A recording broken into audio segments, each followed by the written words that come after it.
আসসালামু আলাইকুম এভরিওয়ান, কেমন আছেন সবাই? আশা করছি সবাই ভালো আছেন।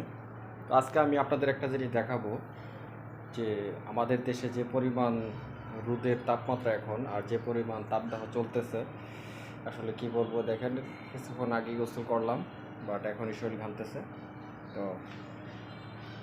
আমি 2 দিন বাড়িতে ছিলাম না, মানে আমি আমার বাসায় ছিলাম না। আর এই 2 দিনে কি হয়েছে, এই যে পরিমাণ রোদের ভয়াবহতা, সেটা আপনাদেরকে আমি দেখাচ্ছি এই ভিডিওতে।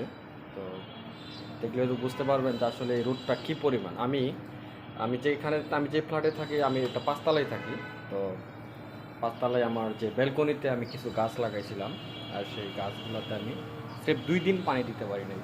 তো সেই জন্য দেখেন আমার গাছগুলোর কী অবস্থা হয়ে গেছে। তো দেখেন, আমি আপনাদেরকে দেখাচ্ছি যে এই 2 দিনের ব্যাপার মাত্র। তো 2 দিনের ভিতরে দেখেন আমার গাছগুলোর কী অবস্থা হয়ে গেছে। এখানে আরও গাছ ছিল, এখানে গাছ মরে গেছে। এখানে এই যে একটা গাছ, বেগুন গাছ, এটাও প্রায় মৃত অবস্থায়। তো এই দেখেন, এখানে গাছ ছিল, এটা মরে গেছে, আমি পরে ফেলে দিছি। এই দেখেন এই গাছটাও মরে গেছে। তারপরে এখানে আমি এটা নতুন করে করলাম। আবার এই দেখেন, মানে কি পরিমাণ রোদ। আমি জাস্ট 2টা দিন পানি দেই নাই, 2 দিন ছিলাম না বাসায়। তো সেই জন্য। আর এখানে দেখেন এগুলোর কী অবস্থা হয়ে গেছে।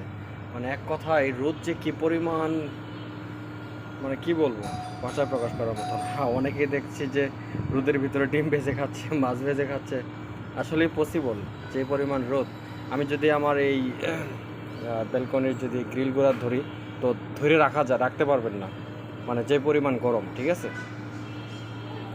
তো যে পরিমাণ হিট, মানে হাত বেশিক্ষণ রাখতে পারবেন না, এত পরিমাণ গরম। আর এদিকে যদি দেখেন, এখন একদম 1টা বাজে, এখন জাস্ট এই একটার সময় যে রোদটা, সেটা দেখতে পাচ্ছেন কী পরিমাণ ভয়াবহতা, দেখতে পাচ্ছেন।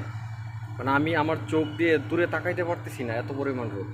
তো ভিউয়ার্স, মানে এত পরিমাণ রোদ আমি আমার লাইফে এর পূর্বে আমি কখনো এই পরিমাণ রোদ পাই নাই। তো এটাই ফার্স্ট। আল্লাহ তাআলা আমাদের সকলকে মাফ করুক আসলে এরকম রোদ থেকে। আসলে কি বলবো, সৌদি আরব যাইতে পারি নাই, কিন্তু সৌদি আরবের মতো তাপটা আল্লাহ ঠিকই পাঠাইছে বাংলাদেশে। সো ভিউয়ার্স, সবাই ভালো থাকবেন, সুস্থ থাকবেন। এই গরমে বেশি বেশি সবাই হাত মুখ ধুবেন।